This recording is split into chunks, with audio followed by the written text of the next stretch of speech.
kekeluargaan, kayak ngumpul sama keluarga dan lain. Tapi kayaknya keluarga tahun ini tuh ya kamu bilang tadi udah mulai udah nggak di tempat nih. Tapi tradisi mudik itu menarik. Menarik. Karena hanya ada di Indonesia. Bener. Tidak di banyak negara Muslim itu nggak ada mudik. Jadi mudik itu otentik milik Indonesia. Milik Indonesia.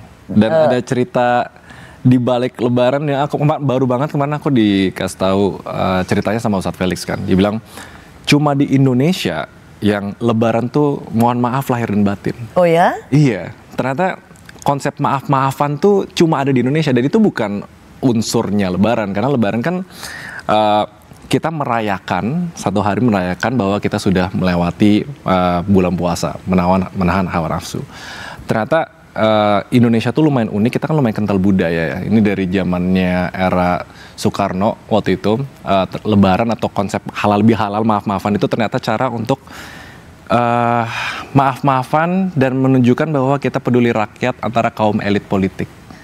Unik. Dan kenapa Lebaran dan Idul Fitri dibikin liburan paling panjang dan konsep mudik dan lain-lain itu ternyata ya buat jadi satu stimulus untuk dorongan putaran ekonomi gitu.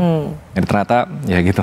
Baru tahu karena seharusnya kalau di Islam itu sendiri harusnya Idul Adha yang lebih dirayakan gitu loh. Dan menurut aku kayak gitu. Puncak selebrasi keimanan. Benar, menunjukkan puncak ketaatan manusia gitu terhadap. Cuman kan ini sesuatu yang unik. Dia bukan menjadi bagian dari yang tadi kamu bilang, bukan dari esensi yang terpenting, tapi lebih pada tradisi sebenarnya. Tradisi, budaya Indonesia. Budaya Indonesia. Nah, kemarin saya ke Pelabuhan Merak, Ramon. Berarti H- berapa? Ini hari Kamis, H-3, H-4. Biasanya sudah ada, ya saya mixed feeling. Saya ke Pelabuhan Merak, dari rumah ke Pelabuhan Merak saya sudah menyiapkan waktu untuk kemacetan. Tapi ternyata dari Pejaten ke Merak itu kurang dari 2 jam. Dan dari Merak jam 4 sore saya sampai ke Palmerah juga 1,5 jaman lebih. Jadi saya punya mix feeling, dalam arti saya senang saya nggak kena macet. Senang nggak macet ya. Tapi kemudian saya ada pertanyaan, wow, apa pertanda cukup lancarnya jalan yang biasa dipadati oleh pemudik gitu? Saya mau kaitkan misalnya dengan hasil survei potensi pergerakan nasional Kementerian Perhubungan. Karena biasanya kan selalu ada prediksi. Tahun lalu itu Lebaran di 2024 prediksinya itu 193 juta pemudik. Realisasinya tahun lalu itu di atas 200 juta. Nah, prediksi tahun ini sudah turun 24%, jadi hanya 146 juta. Ya bisa saja realisasinya lebih tinggi dibandingkan tahun lalu, tetapi yang ingin saya highlight di sini bahwa penurunan pemudik itu dalam juga. Gitu. Dalam. Biasanya orang Indonesia meskipun tidak terlalu punya uang, tetapi yang namanya tradisi selalu dijalankan. Nah, pasti figure out a way untuk memaksakan. Harus nih mudik gitu. Tapi belakangan ini agak kurang ya antusiasmenya ya. Jadi ada semacam mengalahkan keinginan mudik atau tradisi mudik.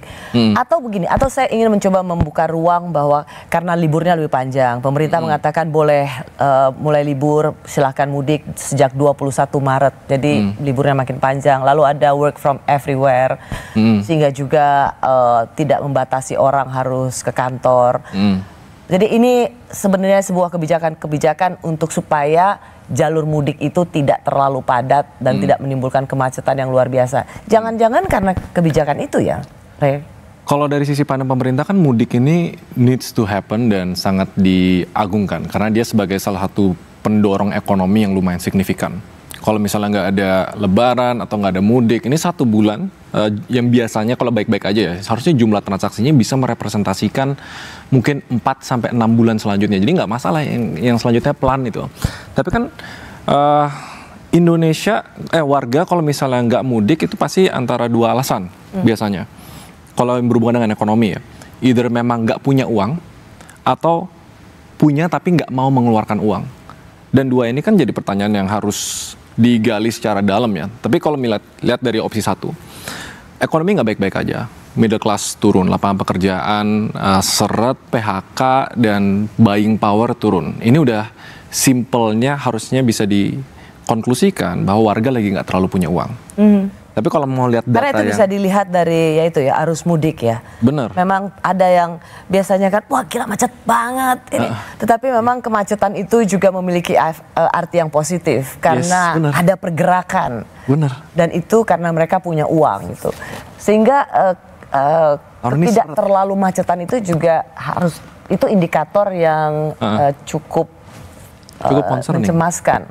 Cukup concerning karena bisa dibilang kayak buying, kita lihat realnya aja. Biasanya kalau paling gampang untuk lihat buying power itu karena kan di pekerjaan aku tuh merepresentasikan banyak perusahaan-perusahaan atau klien-klien lah.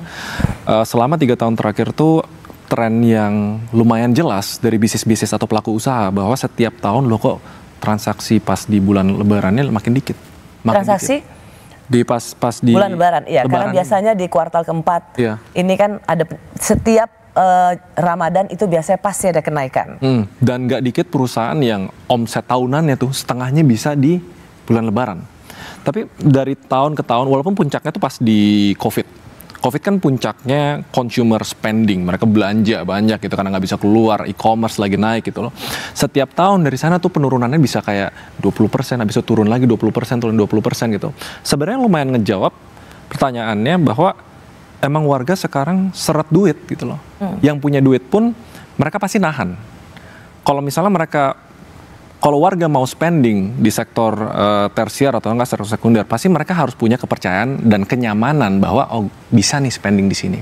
Karena pekerjaanku tetap aman, aku tetap bisa make a lot of money lah gitu, masih bisa berhasilan. Sekarang asas kepercayaan warga terhadap masa depan ekonomi di Indonesia tuh masih belum positif. Jadi yang punya uang sampai segitu ya? Yang punya uang pun pasti nahan-nahan gitu loh. Yang punya uang, kalau kemarin kan kalau salah surveinya, kalau punya uang pun pas mudik, either mereka buat bayar nabung, zakat, bayar hutang. Kalau nggak salah itu 3 yang lumayan paling gede gitu loh. Baru belanja. Sebentar ya, padahal sebenarnya kalau kita lihat stimulus yang diberikan oleh pemerintah itu banyak sekali loh. Penurunan harga tiket, penurunan tarif jalan tol, itu kan buat kelas menengah itu sebenarnya ditujukan juga buat kelas menengah yang ingin jalan-jalan, mau liburan atau juga mau mudik. Mengapa ini tidak cukup direspons dengan baik? Menurutku sih itu cuma Hansaplas ya.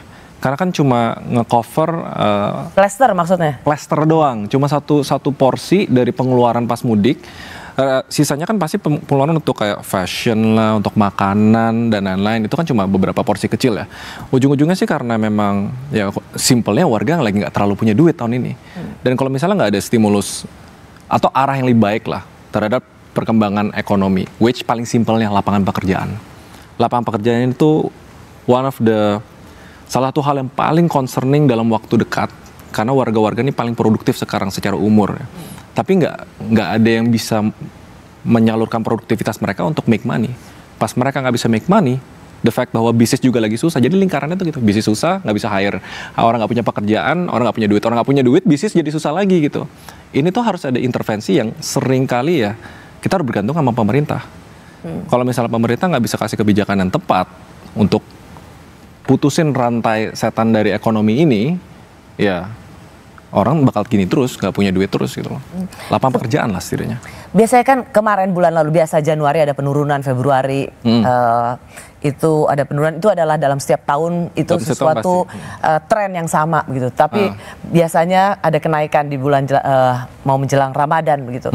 Dan kita tetap berharap ada sesuatu yang mengejutkan di menit-menit terakhir atau di hari-hari yang terakhir.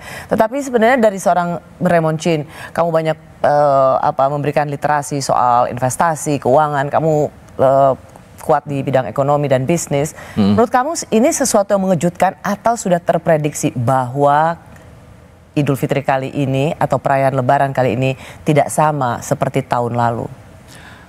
Karena udah kelihatan dari tahun lalu dibanding tahun lalunya lagi kalau menurut aku. Karena simpelnya kan kalau dulu aku analisa buying power itu dari matrix namanya FCE atau Final Consumption Expenditure. Dan waktu itu aku riset itu sebenarnya untuk menunjukin hal yang positif. Indonesia memang grow-nya paling cepat dibanding Southeast Asia. orang mulai banyak spending ke sekunder sama tersier itu karena didorong sama middle class-nya waktu itu belum seanjlok sekarang. Tapi the fact bahwa middle class-nya anjlok, kenapa middle class itu penting banget? Karena ini golongan masyarakat yang udah mulai bisa keluarin duit untuk kebutuhan sekunder. Dan ekonomi bener-bener thriving ya basically di sektor-sektor itu, sektor sekunder, sektor tersier. Karena middle class-nya turun, dan sekarang udah salah satu yang paling parah, nilai rupiah juga udah paling parah dari tahun 1998, kayak pasti mereka yang punya duit pun mereka tahan. Jadi itu udah basic behavioral psychology-nya lah, kayak economic behavioral psychology dari ekonominya gitu. Jadi udah nggak kaget.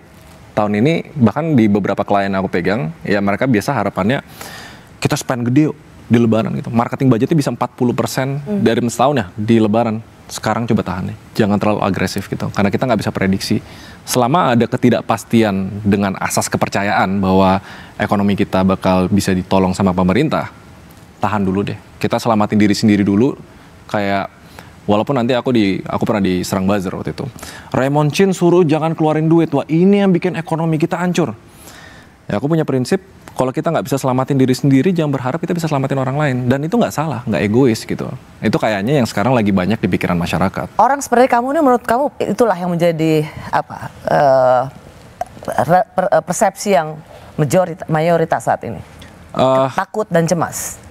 Karena kenapa kamu tidak kenapa kamu tidak memiliki optimisme sedikit aja?